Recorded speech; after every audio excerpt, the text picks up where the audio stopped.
Director இளனோட இயக்கத்துல கவினோட நடிப்புல சமீபத்தில் தியேட்டர்ஸ்ல ஸ்டார் அப்படின்ற திரைப்படம் ரிலீஸ் ஆகி ஓரளவு நல்லாவே போயிட்டு இருக்கு அப்படின்னு சொல்லலாம். இந்த திரைப்படத்துடைய ட்ரெய்லருக்கு ரசிகர்கள் மத்தியில் மாபெரும் வரவேற்பு கிடைச்சதை தொடர்ந்து படத்துக்கும் ஒரு டீசென்டான ஓப்பனிங் கிடைச்சிருக்கு. பட் படம் எதிர்பார்த்ததுக்கு ஆப்போசிட்டா கலவையான விமர்சனங்களை பெற்றுட்டு வந்துட்டு இருக்கு. இந்த டைரக்டருடைய முதல் திரைப்படமான பியார் பிரேமா காதல் திரைப்படத்தில் ஹீரோவா நடிச்சிருந்த ஹரிஷ் கல்யாண் தான் இந்த ஸ்டார் திரைப்படத்தில் முதல்ல ஹீரோவா நடிக்கிறதா இருந்துச்சு. ரஜினி, ஷாருக்கான் உள்ளிட்ட பெரிய ஸ்டார்ஸ் மாதிரியான லுக்ல எல்லாம் வந்து ஹரிஷ் கல்யாண் வச்சு போட்டோ ஷூட் பண்ணி ஸ்டார் திரைப்படத்தோட ஃபர்ஸ்ட் லுக் போஸ்டர் எல்லாம் டைம்ல ரிலீஸ் பண்ணியிருந்தாங்க. பட் சில பல காரணங்களால ஹரிஷ் கல்யாண் திரைப்படத்துல இருந்து விலக்கிட்டு அதுக்கப்புறமா தான் கவின் உள்ள வந்து நடிச்சிருந்தாரு. படத்துடைய ட்ரெய்லர் ரிலீஸ் ஆகி ரசிகர்கள் மத்தியில் மாபெரும் வரவேற்பு பெற தொடங்கிய அந்த டைம்ல வந்து ஹரிஷ் கல்யாணுக்கு இந்த படம் ஒரு காஸ்ட்லி மிஸ், அவர் வந்து பெரிய விஷயத்தை மிஸ் பண்ணிட்டார் அப்படின்ற ரீதியெல்லாம் போஸ்ட் போட்டுட்டு இருந்தாங்க. இப்ப படம் வெளியாகி கலவையான விமர்சனங்களை பெற தொடங்கியதுக்கு அப்புறமா ஹரிஷ் கல்யாணுக்கு இந்த திரைப்படம் காஸ்ட்லி மிஸ்லாம் இல்ல, ஜஸ்ட் மிஸ், எஸ்கேப் ஆயிட்டார் அப்படின்ற ரீதியில் மீம்ஸ் எல்லாம் போட்டு கலாய்ச்சிட்டு இருக்காங்க நெட்டிசன்ஸ்லாம். இதற்கிடையில ஹரிஷ் கல்யாண் இந்த திரைப்படத்தின் மேல பயங்கர கடுப்புல இருக்காரு, கவினுக்கும் அவருக்கும் ஏதோ முட்டிக்கிச்சு போல அப்படின்ற ரீதியெல்லாம் சொல்லப்பட்டு வந்த நிலையில கவின் அவர் வந்து சோஷியல் மீடியால டேக் பண்ணி ஸ்டார் திரைப்படத்தோட ரிலீஸ்க்கு வந்து வாழ்த்துக்களை சொல்லியிருந்தார். அந்த ரிலீஸ் நாள் அன்னைக்கு ஹரிஷ் கல்யாண் அதுக்கு கவினும் வந்து தேங்க்ஸ் சொல்லியிருந்தாரு. இப்ப படம் கலவையான விமர்சனங்களை பெற்றுட்டு இருக்கிற நிலையில ஹரிஷ் கல்யாண் தன்னோட இன்ஸ்டாகிராம் ஸ்டோரியில ஒரு ஃபுட்பால் மீம் வீடியோவை ஷேர் பண்ணி இதுக்கு தான் ஜெயிக்கிறதுக்கு முன்னாடி ஓவரா ஆடக்கூடாது அப்படின்னு சொல்றது,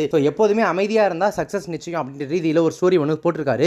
ஸ்டார் திரைப்படம் ஒரு பக்கம் கலவையான விமர்சனங்களை பெற்றுட்டு இருக்கிற நிலையில ஹரிஷ் கல்யாண் இப்படி போட்டது படத்துடைய டைரக்டர் இளன் மற்றும் நடிகர் கவினை தாக்கி தான் அப்படின்ற ரீதியில அந்த வீடியோ சோஷியல் மீடியால பயங்கர வைரலா பரவ ஆரம்பிச்சிருச்சு. ஹரிஷ் கல்யாண் அந்த வீடியோவை உடனே வந்து டிலீட்டும் பண்ணிட்டாரு. பட் நெட்டிசன்ஸ் அதுக்குள்ள ஸ்கிரீன்ஷாட்லாம் எடுத்து ஸ்கிரீன் ரெக்கார்ட்லாம் பண்ணி சோஷியல் மீடியால வைரலா பரவ விட்டுட்டாங்க. சோ இப்போ இதை வச்சு ஹரிஷ் கல்யாணுக்கும் கவினுக்கும் இடையில ஆல்ரெடி ஏதோ ஒரு பெரிய பஞ்சாயத்து இந்த ஸ்டார் திரைப்படத்தினால அப்படின்னு சொல்லிட்டு நிறைய பேர் சொல்லிட்டு நிலையில ஹரிஷ் கல்யாண் கிட்டத்தட்ட அதை உறுதிப்படுத்திருக்காரு அப்படின்னு சொல்லலாம். சோ ரெண்டு பேருக்கு இடையில இந்த படத்தினால ஏதோ பெருசா போயிட்டு இருக்கு. அதனால தான் ஸ்டார் திரைப்படம் கலவையான விமர்சனங்களை பெற ஆரம்பிச்ச டைம்ல ஹரிஷ் கல்யாண் இப்படி ஒரு போஸ்ட் போட்டுட்டு எல்லாரும் பார்த்ததுக்கு அப்புறமா டெலீட்டும் பண்ணிட்டார் அப்படின்னு சொல்லிட்டு இருக்காங்க. கவின் சைடுல இருந்தோ இல்ல டைரக்டர் இளன் சைடுல இருந்தோ இதற்கு எந்த ரியாக்ஷனுமே இது வரைக்கும் இல்ல. 2024 தொடக்கத்துல இருந்தே மலையாள சினிமாக்கள் இங்க தமிழ் சினிமாவில் ஆதிக்கம் செலுத்திட்டு இருக்கிற நிலையில தமிழ் சினிமா தடுமாறிட்டு இருக்கு. கண்டிப்பா கவினுடைய ஸ்டார் திரைப்படத்தோட ட்ரெய்லர் பார்க்கும்போது இதுதான் தமிழ் சினிமாவை காப்பாத்த போகுது அப்படின்ற ரீதியில நிறைய பேர் சொல்லிட்டு இருந்தாங்க. அதுக்கு முன்னாடியே சுந்தர் சியோட அரண்மனை 4 ரிலீஸ் ஆகி தியேட்டர்ல பயங்கர சக்சஸ்ஃபுல்லா இப்போ வரைக்கும் போயிட்டு இருக்கு. கவினுடைய ஸ்டார் திரைப்படத்துக்கு ரிலீஸ் ஆன டைம்ல பெரிய அளவுல தியேட்டர்ஸ் கிடைக்கல. இப்ப கலவையான விமர்சனங்களை பெற ஆரம்பிச்சதுக்கு அப்புறமா இந்த கொஞ்சம் தியேட்டர்ஸையுமே இப்ப சுந்தர் சியோட அரண்மனை 4 தான் ஆக்கிரமிக்க ஆரம்பிச்சிருக்கு அப்படின்னு சொல்லலாம். சம்மர் டைம் அப்படின்றதுனால எல்லாம் கூட்டமா அந்த படத்துக்கு போயிட்டு இருக்காங்க. அதனாலேயே ஸ்டார் திரைப்படம் ஒரு பக்கம் டல் அடிக்க ஆரம்பிச்சிருக்கு வசூல்ல.